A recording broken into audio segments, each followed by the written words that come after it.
यह आदमी घोड़े से तेज दौड़ने की उम्मीद करता था, लेकिन उसे घास भी नहीं खिलाना चाहता था। उसने बकरी को सिगरेट का धुआं दिया और सूअर को ठंडी हवा।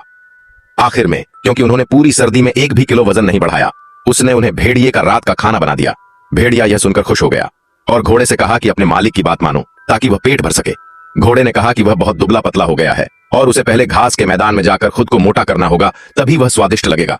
भेड़िए को यह बात सही लगी। फिर उसने सूअर के बच्चे की पूंछ पकड़कर उसे रोका, लेकिन सूअर के बच्चे ने भी उसे बहला दिया और कहा कि वह गर्भवती है और जब वह घास के मैदान से लौटेगी तब बहुत सारे छोटे सूअर होंगे जिससे वह ताजा भुना हुआ सूअर खा सकेगा। भेड़िए को यह और भी अच्छा लगा। फिर उसने बकरी को रोक लिया। बकरी ने अपनी ऊन झटकते हुए अपनी खूबसूरती दिखाई और कहा कि पहले उसे घास के मैदान में जाकर मोटा होना होगा ताकि लौटकर मटन हॉटपॉट बन सके। इस तरह भेड़िए को कुछ भी खाने को नहीं मिला और उसने पूरा गर्मी का मौसम बोर होकर बिताया। आखिरकार शरद ऋतु आ गई। जानवर अच्छे से खा पीकर मोटे हो गए थे और मां सूअर 6 छोटे बच्चों के साथ घर लौट रही थी। भेड़िया झाड़ियों से बाहर कूदा और उन्हें रोककर बोला, तुमने मुझसे झूठ नहीं बोला, अब मैं खाने जा रहा हूं।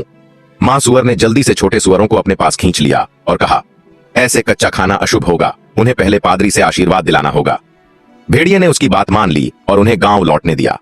मां सूअर ने पीछा कर रहे भेड़िए को देखा और चालाकी से उसे पास बुलाया, यह कहकर कि उसके पास एक राज है। अचानक मां सूअर ने भेड़िए का कान काट लिया और बाकी छोटे सूअर भी उस पर टूट पड़े। भेड़िया मुश्किल से बच पाया और तब उसे समझ आया कि किसी पर भी आसानी से भरोसा नहीं करना चाहिए। उनके जाने के बाद एक भेड़ आई। भेड़िए ने कहा कि अब सूअर ने वादा तोड़ दिया, इसलिए अब उसे खुद को खाने देना चाहिए। भेड़ ने कहा कि उसे कच्चा खाना दर्दनाक होगा और भेड़िए के दांत भी टूट सकते हैं, इसलिए उसने सुझाव दिया कि वह पास के गड्ढे में कूदकर अपना मुंह खोल दे ताकि वह उसे पूरा निगल सके।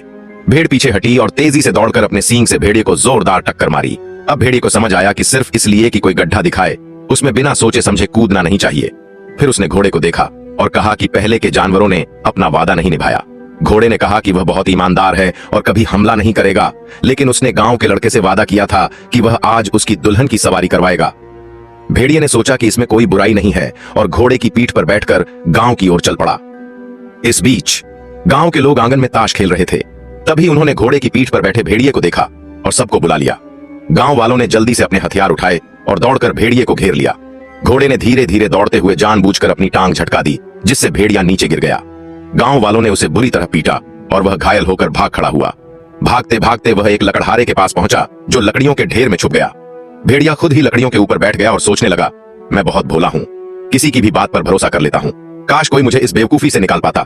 लकड़हारे ने यह सुना और तुरंत अपने कुल्हाड़ी से भेड़िए को मार दिया और भेड़िए को आखिरकार समझ आ गया कि हर किसी की बात पर आंख मूंद कर भरोसा करना कितना खतरनाक हो सकता है।